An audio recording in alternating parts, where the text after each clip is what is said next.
Bonjour à toutes, bonjour à tous. Dans cette petite vidéo, je vous propose d'écouter la correction de quelques QCM que j'utilise classiquement pour évaluer le contrôle intermédiaire en contrôle de gestion. Ces quelques questions ne sont qu'indicatives, hein. D'autres modèles peuvent exister. C'est pour que vous puissiez quand même voir un peu comment ça se passe, en sachant que vous-même passerez un test sur informatique avec des questions tirées au sort dans une base de données de 200 questions et qui apparaîtront de manière complètement aléatoire sur votre écran. Euh, pour votre test, vous avez tout à fait le droit d'utiliser votre calculatrice, ça ne me pose aucun problème. Je vais commencer ma correction. Tout d'abord, première question, une facture d'électricité vient d'arriver. En tant que contrôleur de gestion d'une usine de production, vous la considérez comme? Alors là, la bonne réponse, c'est de dire c'est une charge incorporable, puisque là, on est effectivement sur une charge prise en compte en contrôle de gestion, et dire, eh bien, on est face à de la production, donc a priori, la charge va fluctuer en même temps que fonctionne l'entreprise pour fabriquer. Un produit fabriqué en plus, c'est plus de consommation d'électricité. Néanmoins, dès que vous êtes sur de la production, vous consommez de l'électricité de manière variable, mais il ne faut pas oublier que vous avez toujours l'abonnement au réseau qui lui est une charge fixe.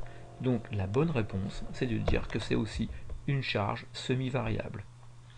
En conclusion, la réponse c'est A et E qu'il faut cocher. Deuxième question. Le personnel intérimaire doit toujours être considéré comme une charge non incorporable, une charge semi-variable, une charge variable ou une charge directe. Eh bien, charge non incorporable à éliminer. Charge semi-variable, je ne vois pas quelle serait la partie fixe dans l'affaire. Le personnel intérimaire, c'est un renfort qui vient ponctuellement aider l'entreprise lorsqu'il y a une augmentation de l'activité. Et dès que l'activité redevient à un niveau normal, nous n'avons plus besoin des intérimaires. Donc la réponse charge variable est adaptée. Charge directe, là j'en sais rien, ça peut être direct ou indirect. Tout dépend de la manière dont on fixe la mission de l'intérimaire. Troisième question. En France, la méthode de tenue des stocks en valeur de marché est conseillée, encouragée, interdite, non conseillée. Là, la réponse qui convient est interdite, puisque là c'est l'une des méthodes qui permet d'accroître le plus fortement le risque d'inflation. Quatrième question, indiquer les charges supplétives. Je rappelle, les charges supplétives sont des charges qui ne sont pas des charges de la comptabilité de l'entreprise, mais qu'on rajoute pour tenir compte de la situation économique ou légale particulière de celle-ci. 4 propositions. L'impôt sur les bénéfices, l'achat d'une villa pour le dirigeant, la rémunération des capitaux de celle-ci ou le sponsoring d'une équipe sportive. Eh bien, la réponse impôt sur les bénéfices est éliminée. L'impôt sur les bénéfices, de toute façon, n'est pas une charge qui apparaît dans le contrôle de gestion. L'achat d'une villa pour le dirigeant, ben là, c'est de l'abus de bien social. Vous utilisez l'argent de l'entreprise pour un usage privé du dirigeant. La rémunération des capitaux de l'entreprise, effectivement, là, lorsque l'entreprise a des capitaux propres, il va falloir rémunérer ceux-ci, mais le dividende n'est pas une charge. Et si vous voulez pouvoir planifier cette rémunération, vous avez tout intérêt à l'incorporer dans vos calculs de coûts. Enfin, le sponsoring d'une équipe sportive, c'est une charge comme une autre qui déjà fait partie de la comptabilité. Question 5. Une clé de répartition est utilisée pour séparer les charges variables des charges fixes, ventiler les charges directes sur les centres d'analyse, déterminer les charges fixes spécifiques ou ventiler les charges indirectes sur les centres d'analyse. La première réponse, séparer les charges variables des charges fixes, ça ne se fait pas avec une clé de répartition. C'est en examinant les charges de la comptabilité prises en contrôle de gestion qu'on va pouvoir les ventiler. Ventiler les charges directes sur les centres d'analyse, là c'est typiquement la réponse la plus mauvaise, puisque les charges directes, ce sont des charges que l'on sait exactement par qui elles sont consommées. Donc il n'y a pas besoin de réflexion, il n'y a pas besoin de calcul, pas besoin de centre d'analyse et de clé de répartition pour le faire. Déterminer les charges fixes spécifiques, pas plus. Enfin, la bonne réponse, c'est ventiler les charges indirectes sur les centres d'analyse, puisqu'en effet, ces charges indirectes, on ne les connaît pas, on ne sait pas qui les utilise, et donc on a un montant total, et derrière, par observation, par statistique, par entretien, eh bien, on arrive à savoir qui peut les consommer. Et puis derrière, une autre clé de répartition va permettre de déverser les charges indirectes des centres de soutien dans le total des charges des centres principaux. Question 6.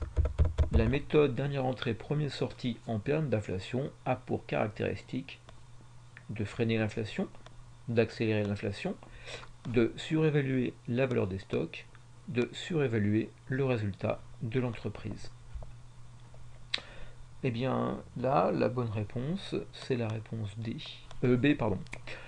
Simplement parce que si vous utilisez une méthode dernière entrée, premier sortie, c'est toujours les derniers éléments rentrés en stock qui vont sortir.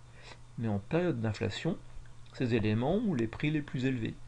Ce seront donc les éléments à prix les plus élevés qui seront utilisés pour votre production. Donc vous demanderont d'augmenter vos propres prix. Vos produits finis qui sortiront sont les dernières entrées, donc ceux qui ont été obtenus à ce fameux coût de production le plus élevé. Et si vos clients fonctionnent de la même manière que vous, ils vont donc acheter vos produits au prix le plus élevé, les mettre dans leur stock et les sortir en premier, donc les incorporer aussi dans leur propre coût, etc. Vous voyez comment les choses vont continuer. Septième question. Si une entreprise augmente ses charges fixes, à niveau d'activité inchangé, cela impliquera la modification du taux de marge à coût variable, du taux de charge variable, du seuil de rentabilité et du résultat. Eh bien, si vous avez vos charges fixes qui augmentent,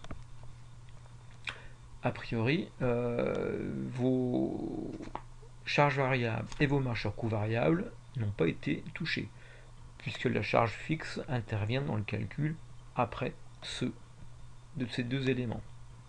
Ce qui va par contre être modifié, c'est votre résultat final. Ce qui va également être modifié, c'est votre seuil de rentabilité, puisque les charges fixes font partie de la formule du calcul. Je vous rappelle la formule, charge fixe fois chiffre d'affaires connu, divisé par marge sur coût variable connu. Le chiffre d'affaires n'a pas été modifié, la marge sur coût variable donc n'a pas été modifiée, la charge fixe, elle, augmente. Donc le seuil de rentabilité lui-même va augmenter. Huitième question. La méthode du direct costing évoluée permet un calcul précis des charges directes, de répartir sans ambiguïté les charges indirectes, de ne raisonner que sur des charges spécifiques à un produit, d'éviter de tenir compte des charges fixes dans la réflexion. Petit a éviter. Le direct costing n'a rien à voir avec le calcul précis des charges directes.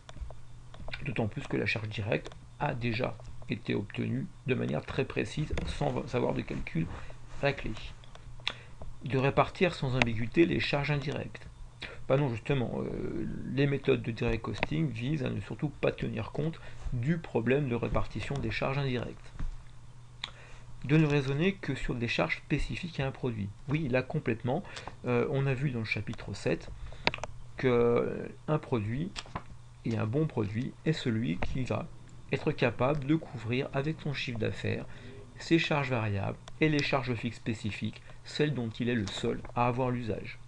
Quant à la réponse D, d'éviter de tenir compte des charges fixes dans la réflexion, ben non justement, puisqu'on tient compte des charges fixes spécifiques à un produit. Question 9. Quelle est la formule simplifiée de l'indice de sécurité? Là, vous pouvez donner des réponses multiples. Vous pouvez dire l'indice de sécurité est obtenu en faisant le rapport entre la marge de sécurité et le chiffre d'affaires. Une autre possibilité, c'est de dire la marge de sécurité, c'est le chiffre d'affaires moins le seuil de rentabilité. Et je divise cette fois-ci encore tout cela par le chiffre d'affaires. Question 10. Que peut-on dire d'un levier opérationnel de 3? Eh bien, le levier opérationnel, c'est ce fameux calcul qui nous permet de faire le lien entre une variation du chiffre d'affaires et la variation qui en résulte du résultat. Donc on pourra dire que avec un levier opérationnel de 3, lorsque votre chiffre d'affaires augmente de 1%, eh bien ce 1% est répercuté de manière 3 fois supérieure sur le résultat. Votre résultat augmenterait de 3 fois 1%, soit 3%. Si je vous le dis de manière plus impressionnante, un chiffre d'affaires qui augmenterait de 10%, alors impliquerait que le résultat lui-même augmente de 30%. Malheureusement, le levier opérationnel marche aussi lorsqu'on est en période de diminution du chiffre d'affaires. Si vous avez votre chiffre d'affaires qui diminue de 1%, l'impact sera une diminution de 3% de votre résultat. Question 11. On va maintenant être beaucoup plus sur du calcul. Une entreprise dispose des informations suivantes. Ses charges fixes sont de 300 000 euros, son taux de charge variable est de 0,4, sa marge sur coût variable de 480 000, son prix de vente de 20 euros. Quel est le seuil de rentabilité en quantité de cette entreprise? Donc là, on parle bien d'un seuil de rentabilité en quantité. Je m'attends à ce que vous me parliez de nombre de produits. Un seuil de rentabilité donné en euros, pour moi, ne marcherait pas. Souvenez-vous que c'est une machine qui va vous corriger. Donc, vous pouvez dire la chose suivante. Mon seuil de rentabilité, je l'obtiens en faisant charge fixe fois un chiffre d'affaires connu divisé par la marge sur coût variable de ce chiffre d'affaires connu. Si vous êtes toujours dans vos cours sur le seuil de rentabilité, vous reconnaissez alors le rapport chiffre d'affaires sur marge sur coût variable. C'est 1 sur le taux de marge sur coût variable. Donc là, je peux dire que la charge fixe est égale, la charge fixe divisée par le taux de marge sur coût variable va me donner le seuil de rentabilité. Je n'ai pas le taux de marge sur coût variable. Par contre, j'ai le taux de charge variable. Les deux sont complémentaires. Donc je peux écrire maintenant que la charge fixe divisée par 1 moins taux de charge variable, c'est la même chose.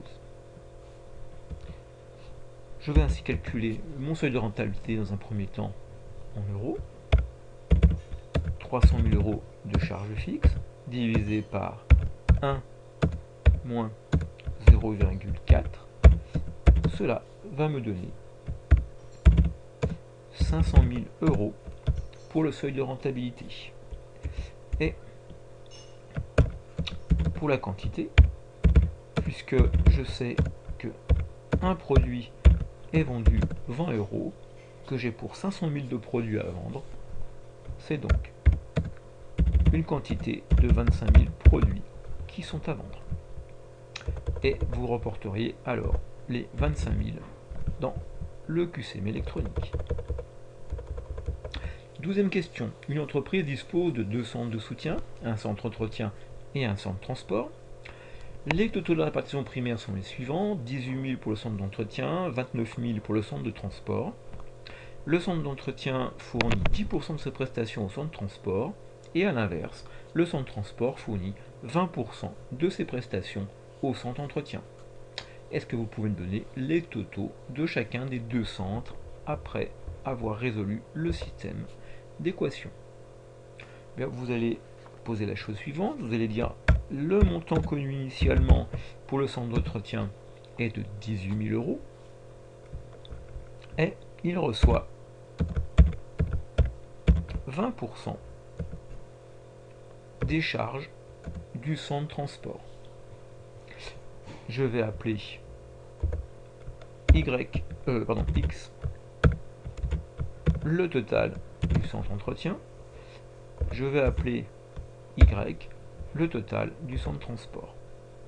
Le centre de transport, donc Y, son total est le suivant: 29 000 euros de charges issu de la répartition primaire, et il reçoit 10% des prestations, donc des charges, du centre entretien. Vous avez alors votre système de deux équations à deux inconnus, et lorsque vous allez faire votre résolution de tout ceci, vous trouverez que x est égal à 24 285,7 et que y, quant à lui, est égal à 31 428,6 et quelques décimales. Question 13. Quelle est la différence entre un centre principal et un centre de soutien? Vous pourrez dire la chose suivante. Les centres d'analyse sont des subdivisions de l'entreprise. Le centre principal, lui, est une de ces subdivisions qui est en contact avec le produit, qui est en cours de fabrication ou de distribution. Il participe directement à ces activités. Un centre de soutien, lui, n'est pas du tout en contact avec le produit final. Il fournit uniquement des prestations aux centres principaux. Néanmoins, un centre de soutien est indispensable au bon fonctionnement des centres principaux de l'entreprise. Question 14. Calcul de la valeur du stock final d'une matière première en fin de période à partir des informations suivantes. Le stock est géré par la méthode première entrée, première sortie. Vous avez un stock initial de 3 000 euros. Et puis, ensuite, il y a des opérations, des achats pour 1 500 euros hors taxe, d'autres achats pour 1 800 euros TTC, une sortie de stock pour 2 000 euros. Et un achat de 1 200 euros à la fin du mois. Vous avez un taux de TVA qui est de 20% et des charges d'approvisionnement qui représentent 10% du prix d'achat. Voilà ce que vous allez pouvoir dire. Vous allez commencer par repérer que votre stock de départ est de 3 000 euros. À celui-ci, vous rajoutez le premier achat. On a acheté pour 1 500 euros hors taxe le 12 mars. Nos achats se font toujours hors taxe lorsqu'ils intègrent les stocks. Ça, c'est le prix. Par contre, il faut rajouter à celui-ci les charges d'approvisionnement afin d'obtenir le coût d'achat. Si vous rajoutez 10% à 1 500 euros hors taxe, vous êtes à 1 650 de coût d'achat. Le 20 mars, 1 800 euros TTC rentrent en stock.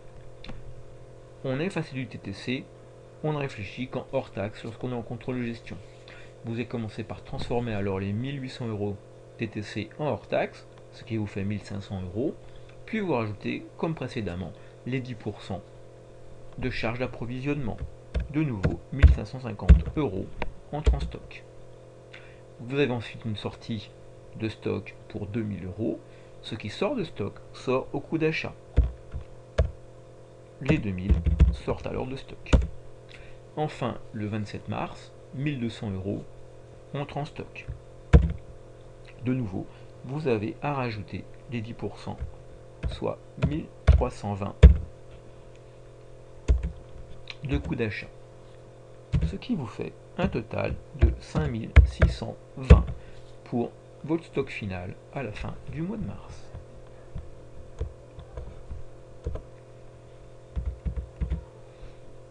Enfin, 15e question. Le 21 février, l'entreprise Delta a constaté la destruction d'un stock de matières premières. Sa valeur serait de 3 000 euros. Cette charge doit-elle être en compte dans le calcul de nos coûts et pourquoi? Ça, c'est ce que nous avons rencontré très tôt en chapitre 2. Ne sont pris en compte que des éléments à dimension normale, classique, qui traduisent un fonctionnement normal de l'entreprise. Ici, on est face à quelque chose qui est un événement exceptionnel, qui a priori ne se renouvelle pas très souvent. Nos clients, d'ailleurs, ne seraient pas très d'accord de supporter 3 000 euros de plus dans les prix qu'ils vous achètent. Donc, on ne les prend pas en compte.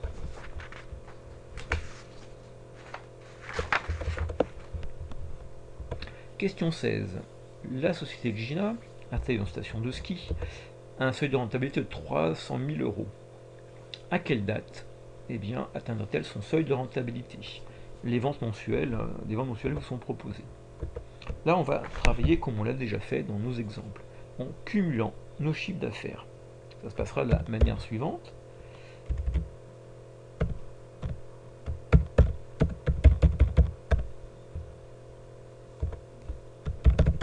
En janvier, nous sommes à 140 000 euros de chiffre d'affaires. En février, 230 000 de chiffre d'affaires supplémentaires sont réalisés. On passe alors à 370 000 euros. Le seuil de rentabilité étant de 300 000 euros, c'est donc dans le courant du mois de février que ces 300 000 euros sont atteints. Maintenant, il nous faut calculer une date. Vous vous souvenez, on travaille sur ces principes d'intervalle. La question va être, lorsque je suis début février, 140 000 euros ont été cumulés. Fin février, j'ai atteint 370 000. Quel est alors le montant de chiffre d'affaires que je dois rajouter aux 140 000 du début du mois pour atteindre notre fameux seuil de rentabilité de 300 000 euros? Le calcul pour savoir combien je rajoute de chiffre d'affaires est celui-ci. 300 000 moins 140 000. Ensuite, je vais regarder ce que représente ce chiffre d'affaires supplémentaire par rapport au chiffre d'affaires généré durant le mois de février. Je divise donc par les 230 000 de chiffre d'affaires de février. En faisant ceci, vous trouvez 0,69, 5, 6, etc. Vous pouvez dire ainsi que ce chiffre d'affaires supplémentaire va représenter un peu plus de 69,5% du chiffre d'affaires du mois de février. Le mois de février, vous allez transformer tout cela en date en disant, je vais faire 0,6956, etc. fois 28 jours, ce qui me donne 19,47, soit un seuil de rentabilité atteint le 20 février. Au passage, si vous essayez de faire le même calcul avec un mois de février d'une année bissextile, donc 29 jours, vous retrouverez 19, quelque chose, toujours 20 février. L'exemple est pris exprès pour qu'il n'y ait pas d'ambiguïté. Question 17. Une entreprise fonctionnant sans stock vous fournit des informations pour le mois de mars. 80 000 euros de matières premières achetées, des charges de production, de personnel de production de 20 000 euros, des ateliers qui fonctionnent 200 heures, des dotations aux amortissements du matériel de 60 000 euros, et puis un extrait de tableau de répartition où 2 centres principaux, approvisionnement et atelier, voient leur coût d'unité d'œuvre calculé. L'objectif donc de calculer le coût de production pour le mois de mars pour cette entreprise. Vous allez donc dire la chose suivante. Pour cette fabrication particulière, je vais commencer par prendre en compte les matières premières. Ces matières premières, on en a consommé pour 8 000 euros. Je vais rajouter à ceci les charges indirectes d'approvisionnement. J'ai pour 50 centimes de charges d'approvisionnement chaque fois que 10 euros de main d'œuvre ont été achetés. Combien d'unités ai-je donc quand j'achète 8 000 euros de matières premières? Ça va être plutôt assez simple, puisque 8 000 divisé par 10 me fait 800 fois 0,5, j'ai 400 euros de matières premières à prendre en compte. À ceci, je rajoute alors la dotation aux amortissements du matériel de production, 60 000 euros. Se rajoutent aussi les charges directes de personnel, 20 000 euros, et enfin les charges indirectes de l'atelier, c'est 50 € par heure de main-d'œuvre directe. Nous avons 2000 heures de main-d'œuvre, de 200 heures de main-d'œuvre, pardon, soit 10 000 €. Notre coût de production est de 98 400 €. Enfin, dernière question, dernier calcul. Pour un produit, nous avons obtenu un indice de sécurité de 20% et un chiffre d'affaires de 400 000 €. Quelle est la marge de sécurité de ce produit et quel est le seuil de rentabilité de ce même produit? Eh bien, notre point de départ, puisque là au tout début on parle de marge de sécurité, on sait la chose suivante. L'indice de sécurité nous est donné. L'indice de sécurité, c'est la marge de sécurité divisée par le chiffre d'affaires. Donc, je peux dire alors que la marge de sécurité va être égale à l'indice de sécurité fois le chiffre d'affaires. Ce qui vous donne une marge de sécurité de 80 000 €. Quel est le seuil de rentabilité de ce produit? Eh bien, là, maintenant que j'ai ma marge de sécurité, ça devient très facile, puisque la marge de sécurité est égale au chiffre d'affaires moins le seuil de rentabilité.